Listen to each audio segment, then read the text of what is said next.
Foram 2 dias de geração de informações, de sugestões, de troca de visões e de debates. A etapa de número 115 do Fórum Permanente do Agronegócio, promovido em Camaquã pelo Senar e pela Farsul, pautou o futuro da criação e da terminação dos novilhos.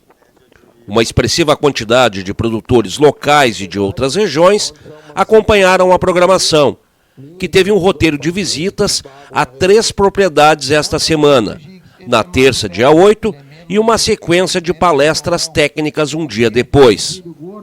Uma dessas fazendas visitadas foi a Cabanha Ouro Branco, de Paulo César Grebler, que preside o Sindicato Rural de Camaquã. O Sindicato Rural, desde que eu assumi, a gente montamos a nossa comissão de pecuária e nós tínhamos algumas práticas que a gente queria levar adiante, né? E esse Para Onde Irão os Novilhos era uma delas. E a União, Sindicato Rural, Senar, Farsul e principalmente o professor Lobato, estando à frente, né? São nomes que agregam, nomes que têm credibilidade. Então, isso traz gente, né? Então, Camaquã teve que fazer a parte dela, que foi ontem escolher as propriedades, mostrar o potencial que tem, que nós temos bastante potencial aqui em Camaquã e região. Então, mostrar para os outros a nossa produção. Isso que nós tivemos que fazer. O resto, Senar, Farsul, as palestras de hoje, tudo com muita competência. E esse evento, ele ocorre itinerante em vários lugares, já está no 115, o número do seminário. Então, ele em si, ele já tem nome. Então, já as pessoas, eu já acompanhei outras cidades, é muito importante, muito valioso, porque, como diz o professor Lobato, cada propriedade é um paciente, tem uma receita. Se tu vai no médico, o médico não vai dar o mesmo remédio para ti que deu para mim. A mesma coisa acontece na agropecuária, né? Os outros empreendimentos visitados foram a Granja Umbu, tocada por Rogério Zante e pelo filho André, e a Fazenda Palmeira, liderada por Cátia Ribeiro. As variedades utilizadas de pastagens, as práticas de manejo aplicadas, as dosagens de adubação e de outros produtos de controle e tudo aquilo que envolve a nutrição dos rebanhos foram mostrados e detalhados pelos proprietários e pelos técnicos com os convidados interagindo.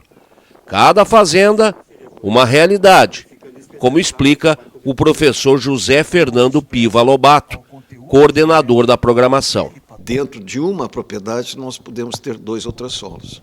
A primeira propriedade de ontem, subindo para as lombas, como o Roberto Jäger me flauteava no início dos anos 80, né? O Robertinho dizia que eu estava metido no meio das lombas, e estava de fato. Né? Então, nessa diversidade de solos, eu lembro, olhando o Rio Grande do Sul, nós temos 75 diferentes unidades de mapeamento. Nós temos diferentes solos dentro de um potreiro, tá? Em qualquer parte desse estado. Então, nós temos que atentar cada vez mais com as necessidades que nós temos de potencializar os nossos sistemas produtivos, em que o produtor comece a pensar mais em saber qual é o seu solo, qual é o exame de sangue na terra, ou seja, tirando a brincadeira, o exame de sangue do potencial de fertilidade do seu solo. E o que ele pode produzir. E o que produzir. Sobre isso, nós temos que atentar ao clima existente e até microclimas. Ao longo das últimas 5 décadas, atuando como professor universitário e homem ligado à criação, Lobato formou as suas convicções. E uma delas é a de que uma pecuária intensiva, de ciclo curto e rentável, é plenamente alcançável, desde que haja um planejamento forrageiro que estude os potenciais das áreas e a oferta permanente, além da qualidade nutricional. Para Lobato, animais criados a pasto são diferenciados, a começar pelos méritos nutricionais da sua carne, e isso deveria ser inclusive melhor explorado comercialmente por quem produz e por quem processa. Há um apelo, há um espaço no mundo para carnes de animais terminados livres, de pastejo livre, terminados a campo, na interação verdadeira com o genótipo animal, com a oferta forrageira e com o clima existente. Então, nessas circunstâncias, nós temos que acreditar, e aí toda a cadeia tem que pensar, né, nesses espaços que nós temos para atingir o público final, que é o consumidor. E com isso nós estamos querendo agregar valor ao produto e, logicamente, o consumidor não pode estar em crise, ele tem que poder pagar aquilo que nós almejamos, que esteja dentro da nossa capacidade de produzir aos custos que cada um tem. No entanto, uma cria-pasto de qualidade, aquela que vai ajudar a garantir uma conclusão de ciclo curta e eficaz, exige tomada de decisões que implicam em mudanças nos critérios e nos padrões de manejo, e também na postura do produtor. Mas promover esse aprimoramento e manter o foco com o objetivo de formar uma boa reserva forrageira é um grande desafio, quando a criação divide espaço e atenção nos sistemas de produção que priorizam o cultivo de grãos. A maioria dos sistemas agrícolas, né, a prioridade é o arroz e a soja, e a pecuária fica em segundo plano. Principalmente em investimentos, em mão de obra, né? Nós vimos ontem uma propriedade que tem 3 funcionários na pecuária, mas quando a agricultura precisa, eles vão para a agricultura e deixam a pecuária para trás, né? Então, uma questão de priorização e organização, né? Porque uma pecuária bem tocada, ela pode competir com a lavoura. E os riscos de produção de uma lavoura em relação à pecuária são bem diferentes, né? Eu invisto toda uma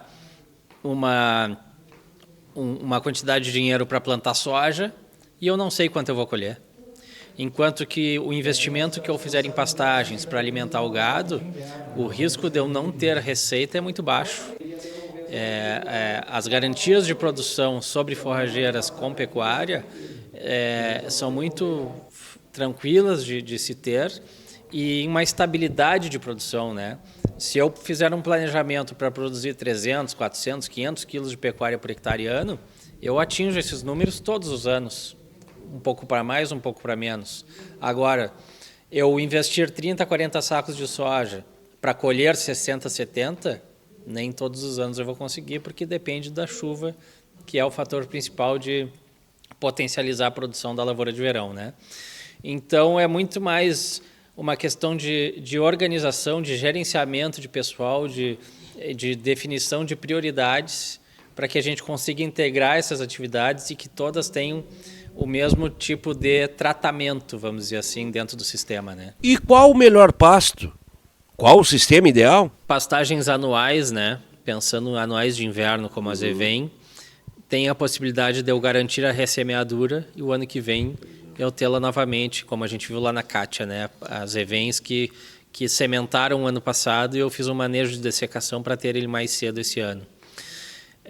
Pastagens perenes, e aí tanto de inverno quanto de verão, o bom manejo vai tornar ela mais ou menos perene, né? Eu tenho pastagens perenes que eu já vi com 1 ano, 2, eu não tê-la mais por mau manejo, e pastagens com 10, 15 anos de perenização. Então, o bom manejo de uma pastagem perene garante uma maior longevidade de uso dessa pastagem. Obedecendo à realidade da pecuária, cuja atividade é formada por uma série de fatores, o evento de Camaquã também procurou gerar informações e discussões sobre os mais diversos aspectos. Um deles foi o solo, ou mais precisamente, a saúde do solo, que foi tema da palestra do Dr. Thales Tchequer, que trabalha no Departamento de Solos da Universidade Federal do Rio Grande do Sul.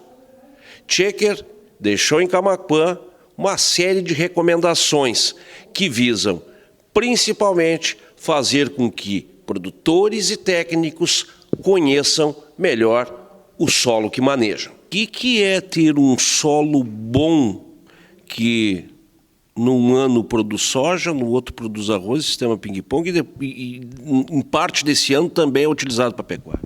É um bom ponto. Quando nós misturamos, ou seja, tem um sistema que começa a ficar mais diversificado em termos de cultura, obviamente cada cultura vai ter uma exigência. Né? A soja necessita de uma quantidade de nutrientes, o arroz é outra, a pastagem é outra. A quantidade que se exporta de nutrientes também é diferente. Nesses sistemas de manejo, alguma pode ser mais exigente, outra menos. Então a gente sempre vai adubar, nesse caso, e corrigir o solo baseado naquela mais exigente. Não adianta, por exemplo, imaginar que o arroz que é cultivado com alagamento, que poderia ter um aumento do pH com alagamento natural, né? Isso acontece no solo, aumenta o pH depois do alagamento. Só que depois cultiva soja na mesma área, não é com água. Então o pH diminui novamente. Isso é ruim para a soja. Então a gente sempre vai adubar e calcarear baseado no contexto, né, do sistema produtivo, do arranjo produtivo, olhando para aquela que exige mais. Então essa é a estratégia.